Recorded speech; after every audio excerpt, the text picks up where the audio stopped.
जय माता दी। आज इस वीडियो के माध्यम से हम पूजा से संबंधित और आपके घर में जो पूजा गृह है उससे संबंधित महत्वपूर्ण जानकारियां आपको इस वीडियो के माध्यम से बताएंगे।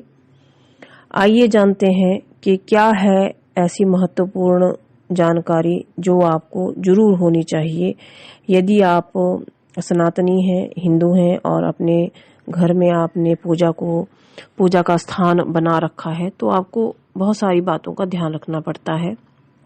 और क्या क्या आपको अपनी पूजा में सावधानियां रखनी चाहिए वो आज मैं आपको बताऊंगी। सबसे पहले जब भी आप पूजा करें तो प्रतिदिन आपको आपके माथे पर तिलक लगाना चाहिए। चंदन लगाकर ही आपको कोई भी शुभ कार्य का शुरुआत करनी चाहिए या घर से बाहर जाना चाहिए। और चंदन का तिलक चाहे आप किसी विशेष संप्रदाय से जुड़े हैं तो उस संप्रदाय से संबंधित तिलक जो है वो आप लगा सकते हैं, नहीं तो आप मध्यमा उंगली से किसी भी प्रकार का चंदन का तिलक आप कर सकते हैं। यदि आप शिव भक्त हैं तो सफेद चंदन का आप तिलक करें, यदि आप विष्णु भक्त हैं तो पीले चंदन का तिलक करें, यदि आप दुर्गा जी के भक्त हैं तो लाल चंदन लाल सिंदूर का तिलक आप कर सकते हैं। यदि आपके घर में पूजा गृह है तो उसमें कभी भी आपको 2 शिवलिंग नहीं रखने चाहिए, केवल एक शिवलिंग ही आपको रखना चाहिए। गणेश की 3 प्रतिमाएं आपके पूजा स्थान में नहीं होनी चाहिए। और जो गोमती चक्र है अगर आप उनका पूजा में प्रयोग करते हैं तो उनकी संख्या 3 या 5 होनी चाहिए, कभी भी 2, 4, 6 नहीं होनी चाहिए। आपके घर में केवल एक ही शालिग्राम होना चाहिए, 2 शालिग्राम 4 शालिग्राम नहीं होने चाहिए, 1 शालिग्राम पर्याप्त है। यदि आप सूर्य देव की पूजा करते हैं तो सूर्य देव की 2 प्रतिमाएं आपको आपके घर में नहीं रखनी चाहिए। यदि आप अपने घर में शंख रखते हैं, पूजा स्थान पे शंख रखते हैं तो उसकी पवित्रता आप बनाए रखें। जब भी आप शंख का प्रयोग करें या शंख ध्वनि करें तो उसके बाद उसको पवित्र करके ही पूजा स्थान पे आपको रखना चाहिए। और केवल एक शंख ही आपको अपने पूजा स्थान पे रखना चाहिए, अपने घर में रखना चाहिए।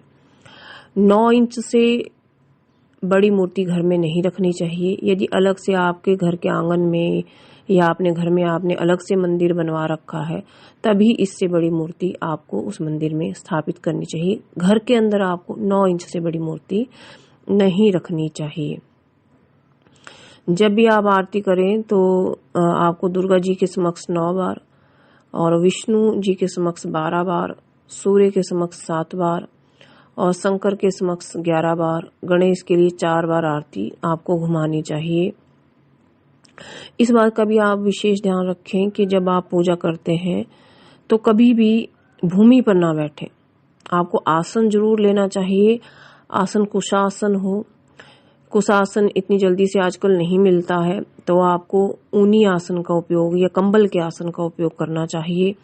आसन आपका लाल पीला हो सकता है या बहुतरे रंग का आसन भी आप प्रयोग कर सकते हैं, लेकिन लाल पीला रहे तो ज्यादा अच्छा रहता है। आपको एक और बात का ध्यान रखना चाहिए कि जब भी आप शालिग्राम का पूजन करें, यदि आपके घर में एक शालिग्राम है उसका पूजन करें तो आपको तुलसी पत्र जरूर अर्पित करना चाहिए। और जब भी आप पूजा करें तो आपका मुख जो है उत्तर की ओर, पूर्व की ओर, ईशान की ओर होना चाहिए। जहां आप पूजा करते हैं वहां भूमि ऊंची नीची नहीं होनी चाहिए। जो देवता आपने अपने घर में स्थापित कर रखे हैं उनका स्थान ऊंचा होना चाहिए और आपका स्थान नीचा होना चाहिए। और खड़े होकर कभी भी आपको पूजा नहीं करनी चाहिए, हमेशा पूजा बैठ करके ही करें। आप चाहे जो भी घर में रहते हो, कच्चा मकान हो, पक्का मकान हो, किराए का मकान हो, अपना मकान हो, दूसरे का मकान हो, आपको हमेशा ही उसमें शुद्धता बनाए रखनी चाहिए। यदि आप उस घर में पूजा करते हैं, यदि बिना शुद्धता के आप पूजा पाठ करते हैं तो उसका गलत फल भी आपको मिल सकता है। आपको सोने से पूर्व अपने घर में जो मंदिर है उसका पर्दा लगा देना चाहिए। और जब आप सोते हैं तो घर की जो पूजा स्थान है उसकी तरफ आपके पैर कभी नहीं होने चाहिए। उस तरफ को आप सिर जरूर रख सकते हैं। आपको घर के उत्तर में पाकड़ का, पूर्व में बट वृक्ष का, दक्षिण में गुलर का और पश्चिम में पीपल का वृक्ष शुभ फल प्रदान करता है। लेकिन इन पेड़ों की छाया घर के ऊपर नहीं पड़नी चाहिए, ये आपको विशेष ध्यान रखना चाहिए। जो भी अगर आप मान लो घर का शिलान्यास कर रहे हैं तो सर्वप्रथम आग्नेय दिशा में होना चाहिए। शेष निर्माण प्रदक्षिणा क्रम से करना चाहिए। मध्याह्न, मध्यरात्रि, संध्या काल में नींव ना रखें। आपको विशेष ध्यान रखना चाहिए कि सूर्योदय के समय ही आपको घर की नींव रखनी चाहिए। आपको इस बात का ध्यान रखना चाहिए कि आपका घर में देवी की 3 प्रतिमाएं नहीं होनी चाहिए, या तो 1 हो, 2 हो या 4 हो।